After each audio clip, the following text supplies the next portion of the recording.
Here is the system triggering a WRAL weather alert day for our weekend.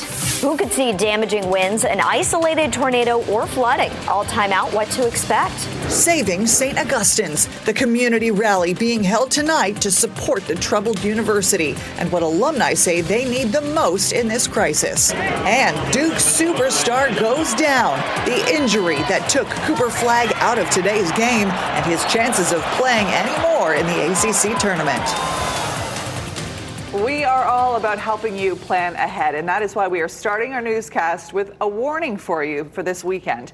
Sunday is a WRAL weather alert day. Thanks for being with us here at 7 o'clock. I'm Ashley Rowe. And I'm Dan Haggerty. So it is a weather alert day because we're talking about rain, but also damaging wind, even the chance for some isolated tornadoes. Kat, at least the storm's going to arrive after the Raleigh St. Patrick's Day parade, so there's a little silver lining. Absolutely. Saturday, too, is in good shape, so try to do most of your outdoor plans Saturday. Here's our latest thoughts on Sunday. The severe weather threat approximately noon to 8 p.m. If it speeds up, the severe threat could be a little bit lower, so that is still on the table and something we'll be monitoring closely. Damaging winds are likely in this line of storms. It looks very likely we'll see some severe thunderstorm warnings issued. We're keeping an eye on the potential for some rotation. Given the setup in the atmosphere, isolated tornadoes appear possible as well. We're still in the severe storms possible zone. Tomorrow, we're going to learn what level risk that we are under. So stay tuned for that update tomorrow. It's a level 4 threat tomorrow for the areas in red. That's where there's long track tornadoes likely. Friday and Friday night, the level 4 threat shifts south on Saturday. Louisiana, Mississippi, Alabama, all under the threat for long track tornadoes as well. I'll have a closer look at the hour-by-hour storm timeline here locally coming up. All right, Kat, this is Brian Schrader in the WRAL Live Center. About 20 minutes ago, we got word of a shooting investigation in Goldsboro.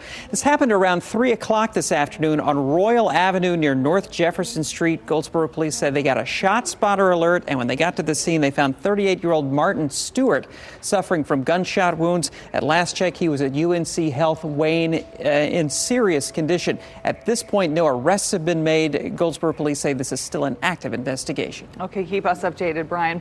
St. Augustine's University is not giving up. The school's accreditation was denied, but they appealed. That didn't work, and now school leaders are looking for another path. WRAL's Carly Haynes is live at tonight's Alumni Association meeting. Carly, these folks just want to see the school stay open. Yeah, this is a group of alumni who have so much love and pride for their university and hate to see it lose its accreditation. They're right through these doors over here. We can give you a live look as this meeting is going on right now. The people who fill these chairs, they're working to restore SAU despite this decision from the appeals committee. The number one thing they are advocating for, overhauling the current board. Save SAU says the board has contributed to the financial mismanagement of the university. St. Aug has always been one that we can push forward, but we cannot push forward with this board. And so in order to make changes and push forward and move and be a leader and instill the things from the legacy of the university, that the board is got to go. The school has said that they are not closing. They have been on probation since December, but they said all of the current students there will receive degrees from an accredited university, those who are graduating this May. Carly, you really do need to keep your head on a swivel with all of the developments with St. Aug. So much back and forth here. With this 90-day arbitration process, does that mean that St. Aug can hang on to its reaccreditation? Right. So the school has said that they want to start this 90-day arbitration process, but that doesn't change the appeals decision. It really just uses a third party to make sure that that appeals committee really did their due diligence, right? That there weren't any errors in that process. And then once that decision's made, that is binding. Okay. Carly Haynes reporting live in Raleigh. Thank you. So if you are just getting to the news tonight, we want to give you the 5 things that you need to get caught up on. Here are the 5 things you should know right now. An 18-year-old faces charges after police say he stole a car, then led officers on a chase in Garner. Investigators got a call about people checking car door handles at the Bluebird apartment complex. One of the suspects drove off and after the chase then crashed on South Saunders Street. A 16-year-old was also taken into custody and then released. A third suspect is still on the run. Police arrested one of two people charged with shooting two teenagers in Oxford. Both are now in stable condition, but the suspect, Jerome Bumpus, is in custody. Investigators are still looking for Nicolin Pettiford Jr. He is considered to be armed and dangerous. State lawmakers were a bit surprised today to find crews working to remove asbestos from the state legislative building. Now, you got to remember, it's not just lawmakers that use that building every day. Many school children spent a lot of time there as well. The state issued a permit for this work last month. Crews worked on it during after hours and took signs down in the morning before most people arrived. Spot inspections afterward didn't show any issues. Today, the state Senate passed the bill that lets Duke Energy off the hook. If it becomes law, the company won't have to meet required carbon emissions goals. The legislature set those goals just 4 years ago, but Duke Energy says they aren't possible. Republican lawmakers say the changes will lower people's bills in the long run. Democrats say it's the opposite. The bill now goes to the House. The Duke Blue Devils could be, in trouble. Star freshman Cooper Flagg has a sprained ankle. He went down with the injury in today's ACC tournament game against Georgia Tech. Duke still managed to get the win, but Coach John Shire says it's unlikely Flagg plays again this week. Governor Josh Stein appears to have picked a side in the conversation around cell phones in schools. Ban them. In fact, he has a whole bunch of ideas for public schools in North Carolina to include HVAC upgrades and statewide bonds. As WRAL Education Insider Emily Walkenhurst reports, he's going to need lawmakers' support to make his wish list a reality. Governor Josh Stein supports bipartisan bills in the House and Senate that would place restrictions on cell phones. Now, most schools technically already restrict cell phones during class time, but teachers struggle to enforce them. Kids fight back, and many parents aren't interested in a crackdown. Too many young people are struggling. Too many kids are bullied. They need and they deserve a 7-hour break from the unrelenting pressures of phones and social media. Classrooms should be cell phone-free zones. Tamika Walker-Kelly at the North Carolina Association of Educators says teachers and parents tell her consistency is needed and that tools like phone pouches or cell phone agreements with students and parents could help. One of the things that we hear from teachers is that they want to ensure that that is not one additional responsibility that gets added to their plate. Stein also has a funding wish list. He wants teacher pay to be more competitive with neighboring states. And he wants lawmakers to put a $4 billion bond for school infrastructure in front of voters, addressing overcrowded schools, leaky roofs, bad heating and air conditioning, and safety concerns. It is 2025. We should not have to send kids home from school because the heat doesn't work. Former Governor Roy Cooper also wanted a statewide school bond, but the state hasn't seen one since 1996. Senate Leader Phil Berger said he's interested in raising teacher pay, but not so far interested in a bond. I would look more to local governments and local efforts to deal with much of that. I just don't see, at least for me, now we'll talk about it amongst our members, being supportive of going forward with a bond. The North Carolina Justice Center says a bond would be a big deal for lower wealth counties that may struggle with affording a bond of their own. Emily Walkenhorst, WRAL News, Raleigh. All right, so a lot to chew on, but we've actually just scratched the surface here. Stein has a lot of other proposals for education, free tuition and more apprenticeships for community college students. You can find all the details in this story under the education section on WRAL.com. Brian? Ashley, all new here in the WRAL Live Center. The FBI says that a Raleigh man has pleaded guilty to exporting potentially sensitive technology to China without a license. David Bomerwald, 63 years old, of Raleigh, is the owner of Components Cooper Incorporated. He pleaded guilty to exporting that technology to China. Apparently, according to agents, he ordered about 100 accelerometers from a U.S.-based electronics company and then tried to send it to China. All of that without a license, and that is illegal. When he's sentenced, he could face up to 20 years in prison. Oh, okay. Thank you.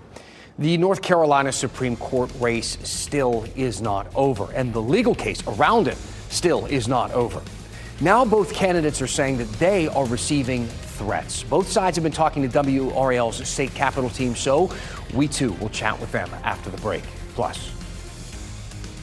From way out. Oh my goodness! March is here, ladies and gentlemen. One North Carolina school made it to the tournament for the first time ever. We are going to meet the students behind the epic call of that journey beginning in tonight's One Last Thing.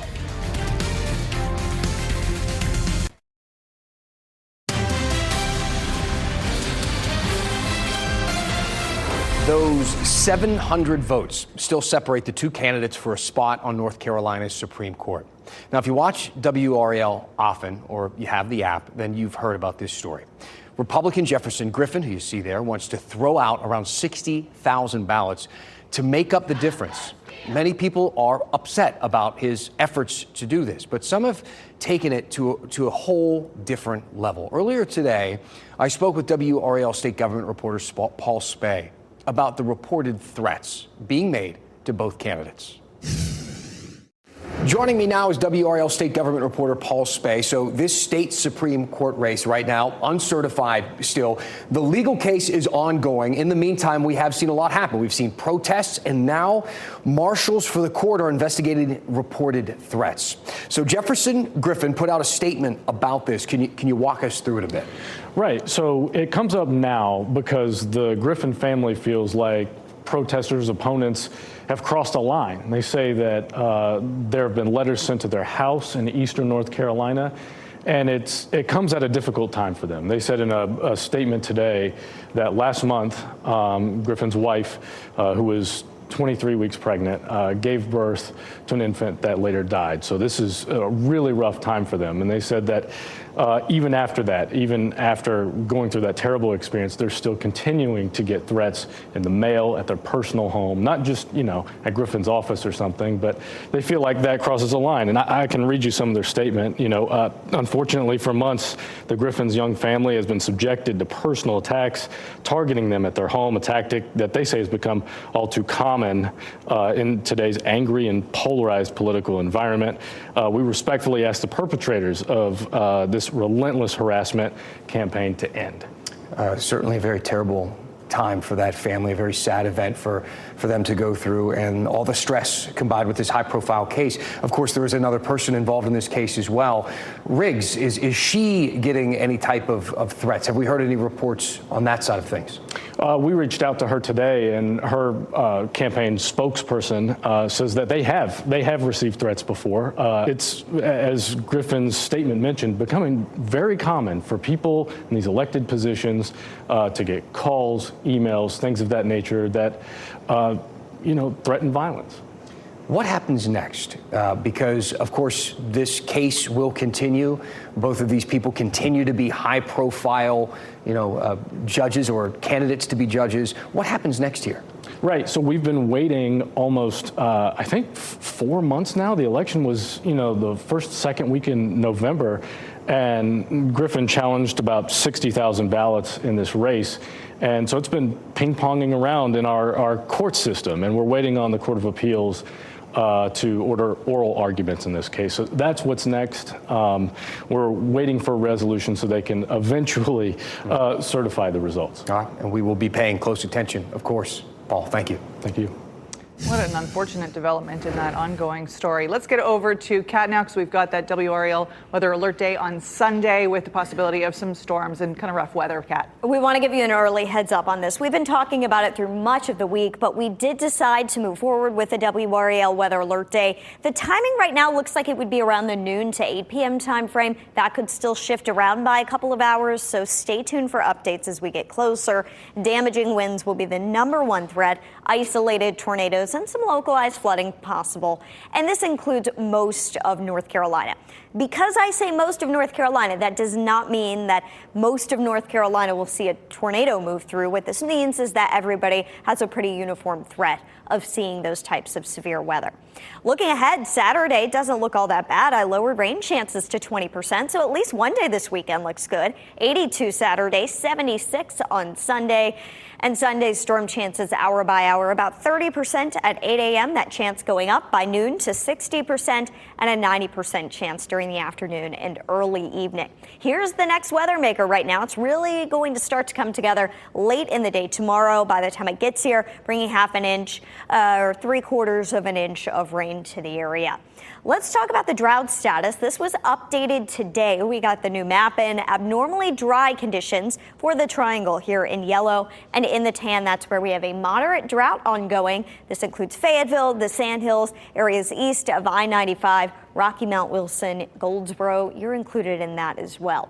Outside tonight at RDU, a lot of clouds out there. It's a lot of thin upper level clouds, so it didn't stop us from warming up into the mid to upper 70s today. Tomorrow we'll get to see a little bit more sunshine. Highs reach the mid 70s during the afternoon. By 7 o'clock, 70 degrees. It's a Friday. It's going to be gorgeous. I know a lot of people want to get outside. If you want to grill out, should be a great day to do that tomorrow. Town by town, 76 in Garner, Cary, Morrisville, 77 for Holly Springs and Fuquay Varina, Zebulon, Wake Forest, Rollsville, 74 degrees. It's going to be a beautiful day tomorrow. So try to make some outdoor plans, soak it in, enjoy it. Over the next 7 days, we've got a lot of spring-like temperatures heading our way. 80s Saturday and then 80s again by the middle of next week. Sunday will be the big day to watch. Monday is St. Patrick's Day. I did lower rain chances for Monday as well. It's trending a bit drier. Good news if you do have plans that evening. Tuesday, we quickly start to warm up thanks to a southwest wind, and we stay pretty warm toward the middle of next week. Here's the thing, by the end of the week, we could see a front move through, and that could really cool us back down. We're forecasting 38 degrees for the low next Friday morning, and that brings the potential for a frost to some locations. It doesn't look like a freeze right now. That's good, but we're going to have to watch for some potential frost. No, come on. Our average last frost is freeze is in April, exactly. so I keep it's reminding normal. myself of that. Thank you, Kat. Thanks, Kat. So the one last thing tonight captures the magic of March. And it's hard to say what is more epic, how the High Point University men's team reached the NCAA tournament or the way that the student announcers called the game. We'll let you decide coming up. Also, you don't want to miss that. It's right after the break. But first, really quick, let's look ahead to the weekend. There's plenty to do in our area out and about.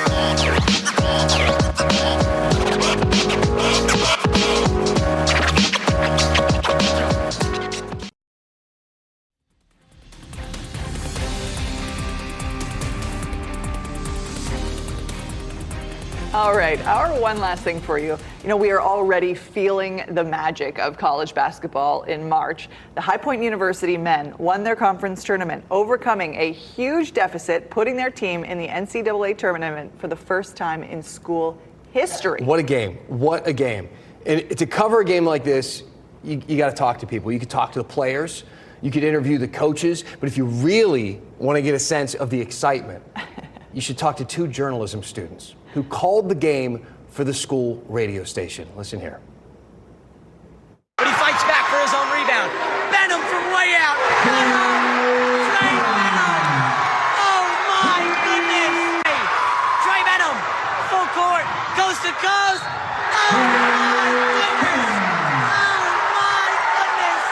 Trey Benham, you animal. And one. Here comes the Panthers.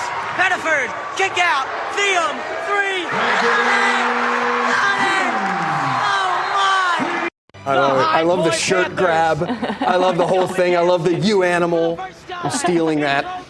This clip has exploded online. It's huge on TikTok, hundreds of thousands of views. Earlier, we reached out, we talked to these guys. Both of them are freshmen. They are? Yes, isn't that impressive? At High Point, they told me that they look up to announcers like Eric Collins, Gus Johnson, Mike Breen, those sorts of guys, and they're pretty surprised, actually, that this clip has gotten as much traction as it has.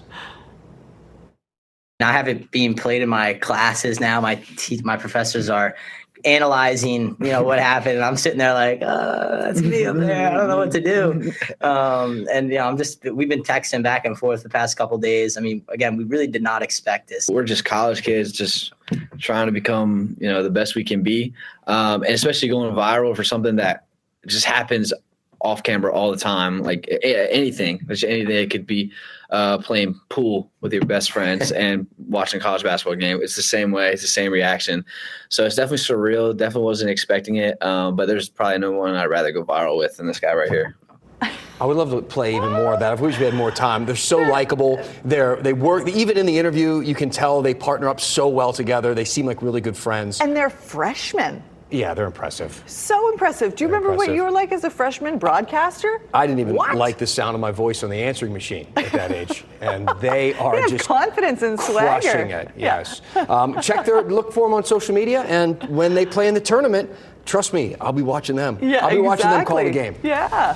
Hey, thanks for making WRAL your choice for local news. Our next newscast is at 10 on Fox 50 and 11 on WRAL. Have a great night. Keep watching WRAL News over the air Channel 34 and Spectrum Channel 1257.